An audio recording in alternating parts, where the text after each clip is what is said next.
Sherman, Leave a Legacy, episode number 60. Final installment here on the referral process is kind of a hodgepodge of information. One thing to identify when you're talking about the referral process is to reiterate the things that I've talked about with you, I'm going to keep confidential. The only thing that I'm going to let them know is that you and I have worked together. And then the other thing to be able then to connect with is to identify is what is the best way for me to connect with these people that you referred me to. Is it a cell phone? Is it an email? Is it maybe a social event? I need to bring you golfing, you're going to invite your friend, and that's the best way for me to be able to connect with them. Something that's out there right now being created is the leverage of using a booklet.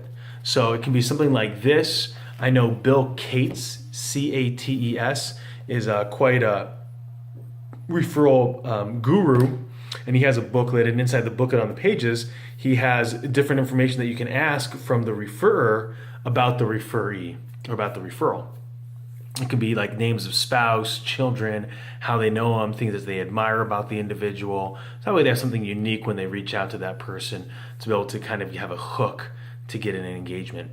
The other thing to be able to recognize is that you have a process of reaching out to those people. So if it's today, Wednesday, and they say, hey, I want you to give them a call, it's probably the best way to get in hold of them. Here's their cell phone number. Are you going to give them a call tomorrow, Friday, Monday? Is it like dating? You're going to wait at least 48 hours or 72 hours. Again, that's your call. Make those choices. It might be useful to say, hey, next time you talk with them, just give them a heads up that I'm going to reach out to them.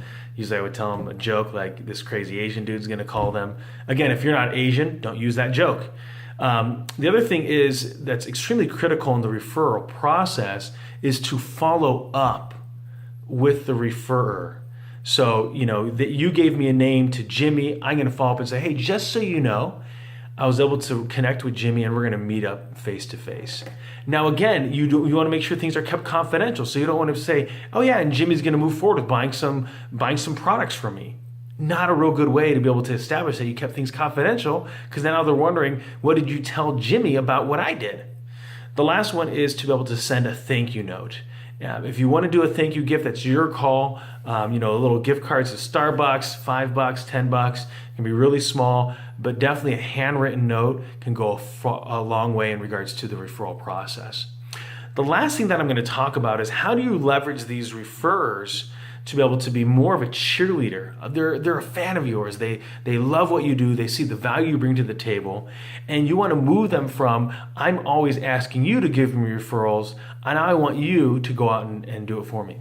So the first thing to identify is that these people typically are referrer kind of people. If you were to ask them where they like to drink, where they like to eat, they're going to give you some different names and give you their opinion. They're people that enjoy giving feedback.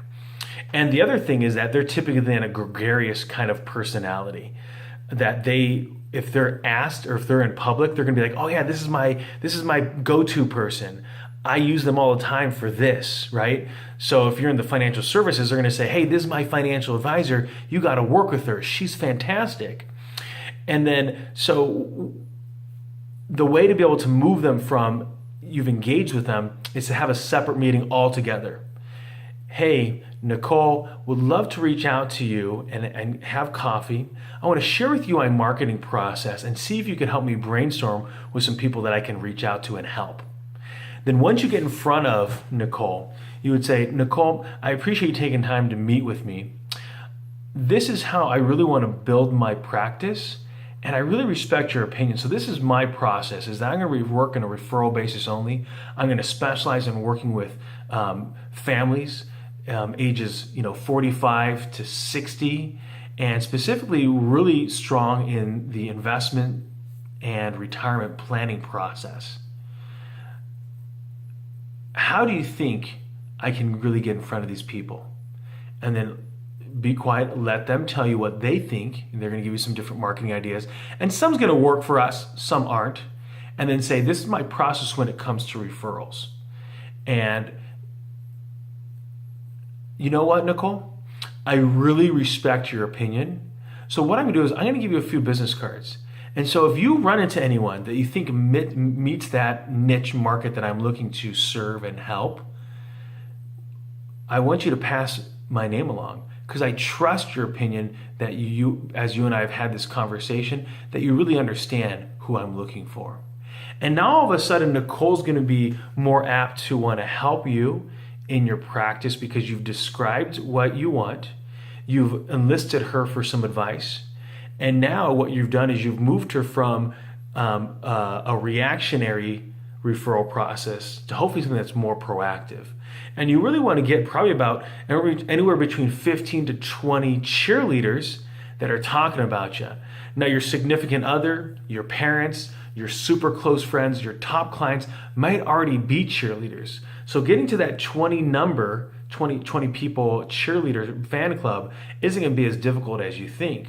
The next thing you want to be able to do in that process of the cheerleader is to be able to make sure that you continually engage with them, because not only do they know exactly who you are, they're big supporters of what you do, they also probably meet that niche market that you're looking for.